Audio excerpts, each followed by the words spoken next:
Ladies and gentlemen, myself Lieutenant Colonel Kunal. I am coming from CME Pune, College of Military Engineering.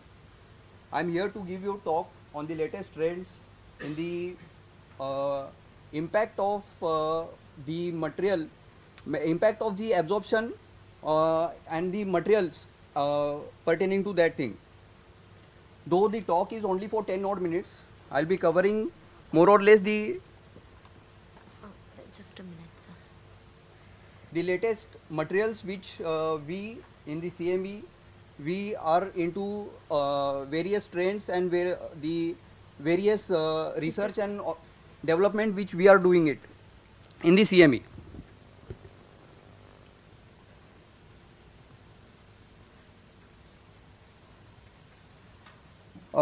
Firstly, I want to tell you about the body armorer. The topic is basically the latest developments in the impact observing body armor.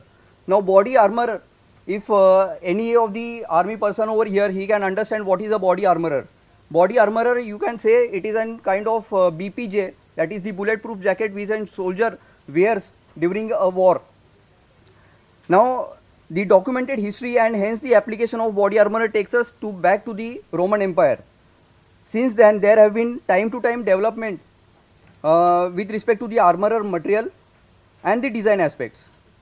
In the current scenario, with the increasing international and civil conflicts, developing of advanced body armorer has become essential, especially for us, wherein we as an Indian Army or even the other services, we are fighting on the two fronts, and our soldiers being deployed in varied terrains and various tactical situations.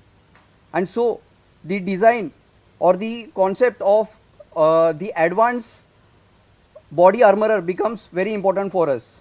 With this as a brief, I come to the preview of my topic. I'll be covering my topic in the following heads.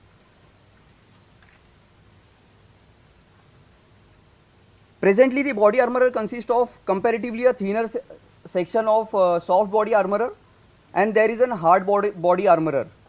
The soft body armorer may be a multi-layer high performance fabric, and the hard body armorer, it is stiff metal, ceramic or polymer plates. Here more so the development or the research is being carried out or is happening in the soft body armorer materials. Yet the molding fabrication methodology developments are being happening in both the types of armorers. For any development, we should be clear with respect to our requirements. In the morning, General Mann, he had brought out few points which I want to reiterate again. The points are very much self-explanatory. Here in the last point with respect to the flexibility and the ergonomics, I want to highlight this thing that we as a CME, we are in talk or in discussion with one of the manufacturers for the molding a gender specific armorer system or gender specific body armorer. The first 6 requirements compel us to go for latest trends in the material. You can understand with respect to the points which are basically the high strength to weight ratio which all the officers or the panelists herein have brought in. The chemical stability and strong mechanical properties are also important. So all these properties, all these things, all these requirements are basically catered in by the latest trends in the materials. Especially the last point with respect to flexibility and the ergonomics. It pertains to a design aspect or you can say a fabrication aspect, which I will be covering at the later part. Now coming to the latest trends. The latest trends I will be covering into 2 parts, that is the material aspects and the design aspects. Now, as I said earlier, the research or the development more so is happening in the soft body armorer part. Now, herein over decades, the industrialists and even the people who are aware about the body armorer, the basic soft body armorer what we were using or we are using as of now is it aramid fiber. Now aramid fiber is an fiber with aromatic ring structure with amide linkages at the backbone. There are three types of aramids, that is para-aramid, which everybody most of us we know that it is a Kevlar. Then we have meta-aramid, and also we have copolymer aramid. The para-aramid, that is Kevlar, because of its high impact resistance and exceptional mechanical properties, has been used by all the body armorers. But it has high density, so the strength to weight ratio becomes very low. To overcome this, a new material came up, that is the ultra high molecular weight polyethylene. Now this polyethylene has very, you can say, low density, because of which the strength to weight ratio is very high, which primarily is requirement of a body armorer, or which is requirement of any soldier. Apart from this, if you see this table, it gives the details of the ultra high molecular weight polyethylene, wherein there are four types of materials which are being designed, that is the spectra. There are three types of spectras and dynama, and herein you can see the density of the material is less than 1, which is actually a good thing for any body armorer. It has better absorption property, that is the shock absorption, and high impact resistance. Now coming to the second part, that is the nanomaterials. Now nanomaterials, the carbon based nanomaterials are classified into four types. The four types are zero dimension, that is fullerenes; one dimension, that is single dimensions, the carbon nanotubes; two dimensional graphines; and three dimensional graphite. Herein I want to stress more upon the carbon nanotubes, because in CME we have been studying, and the progress with respect to the body armorer is pertaining to this particular material, what we have done. Now you can see in the drawing below the 1D, or that is the one dimensional, is the carbon nanotube. Herein it is seen as a circular tube. It is made up of a 2D graphene which is rolled into a tube form, but still it is in 1D, because the diameter of this particular tube is in nanoscales vis-a-vis the length of that particular tube. Now nanomaterials are rarely being used in a single form. It is most of the time it is being used with the help of some other material and in the composite forms. The carbon nanotubes has very high absorption capacity, and these nanotubes can be used in multiple wall forms. The multiple wall forms, the graph here, it shows that if a single carbon nanotube is used vis-a-vis a multiple nanotube is used, the modulus oblique, you can say the strength of the absorption is more. But herein I want to stress upon the point that this particular item or this particular nanomaterial is rarely being manufactured in India, and the cost of this particular tube or the item is almost $500 per gram, $500 per gram. And wherein what we have done in CME, we have gone through one of the manufacturers in India, and therein they had provided us with this particular element, this particular nanomaterial, and we had done some study on those particular aspects, keeping in view the soft body armorer modifications. Now coming to the design aspects. Now design aspects, the two things are very important. The design aspects with respect to the manufacturing of the soft body armorer materials, and the design aspects with respect to the ergonomics. The moldability of particular soft body armorer becomes very critical, and manufacturing or the fabrication of this particular thing is an important aspect. Whenever we go for any composite thing or any combination of nano material oblique fabric, the you can say the molding or the fabrication becomes very critical. There are three types of methods wherein the moldability can be done.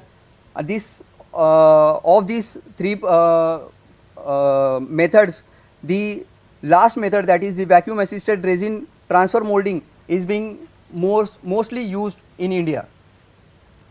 Now coming to the ergonomics. Now herein the one point which I want to highlight is the gender specific. The body armorer or the BPJ or the full body suit, what we can say, it is basically been designed for a male soldier. However, keeping in view the number of women officers, women soldiers coming into the picture and the various arms, the gender specific body armorer manufacturing is going to become a very critical thing. Again, as I said earlier, we have been in discussion with one of the manufacturers in India, wherein we are planning to go for an women body armorer, and it is going to become a revolution with respect to the gender specific things.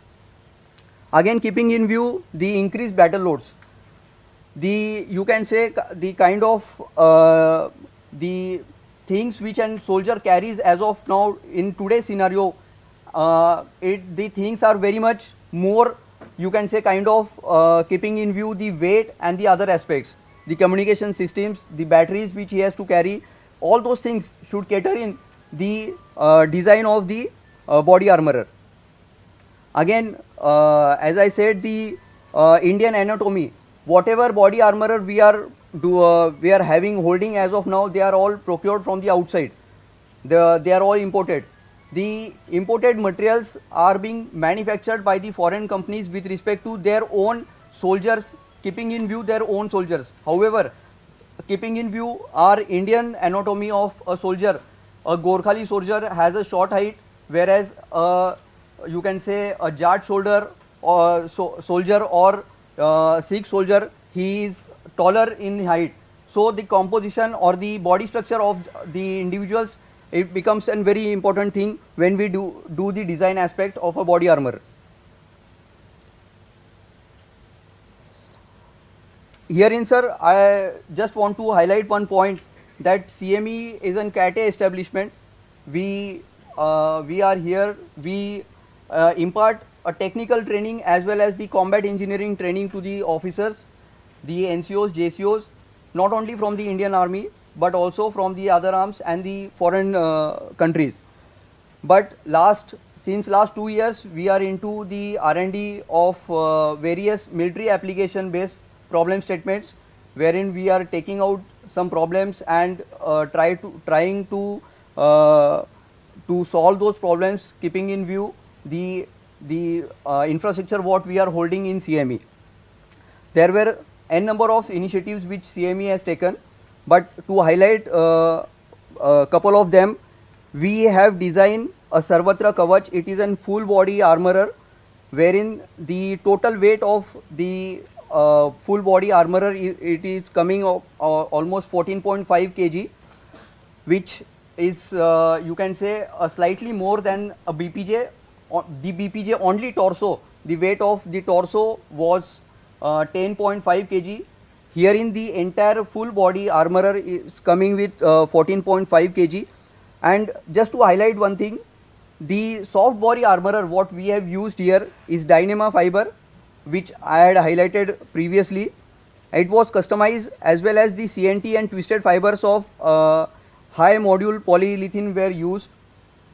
And the hard body armorer what we had used was the ceramic. Here is one of the plates of the full body armorer or the Sarvatra Kavach what we have done in CME. As I said, the hard body armorer is the ceramic, the rear part, and the front part is Dyneema, the fiber part. And this particular thing was tested with TBRL, and the MOU has been done with the Tata Advanced Materials Limited in Bangalore. Now the order has been, the process has been for the procurement is under consideration with MGS branch, and very soon we are planning to procure 400 such suits for the RR battalions in J&K. The second point which I want to highlight is the Padam Kavach. Padam Kavach is the boot anti-mine infantry. Herein we had carried out test on three types of boots, wherein we have changed we have increased the explosive content of a mine from 25 to almost 70 grams explosive, and the tests have been very much successful as of now. The material with what we had used here was plastic rubberized material for the sole of the shoe. Now keeping in view the same thing, the test rig for the trials is under progress in CME, and this again the test rig is going to be one of the unique things, because it will be one of the kinds in the entire India, wherein we are planning to use the piezoelectric sensors for the blast effect on a foot, and apart from that there will be n number of sensors which will be giving the total impact load, which the you can say kind of a simulated thing which can be determine the effect on the legs of the soldier when he encounters a mine. So there are other projects also, though most of the projects are the AI based things what we are doing in the Center for Research and Innovations in CME, but these two projects were pertaining to the body armorer part, so I have highlighted those things. Otherwise the things with respect to the Kavach, Padam Kavach and the Sarvatra Kavach are very much in progress in CME. With this I would like to thank you all, and also I would like to thank St. John's on behalf of the Commandant CME for giving us the opportunity to highlight the trends and the issues and the things what we are doing in CME. Thank you, sir.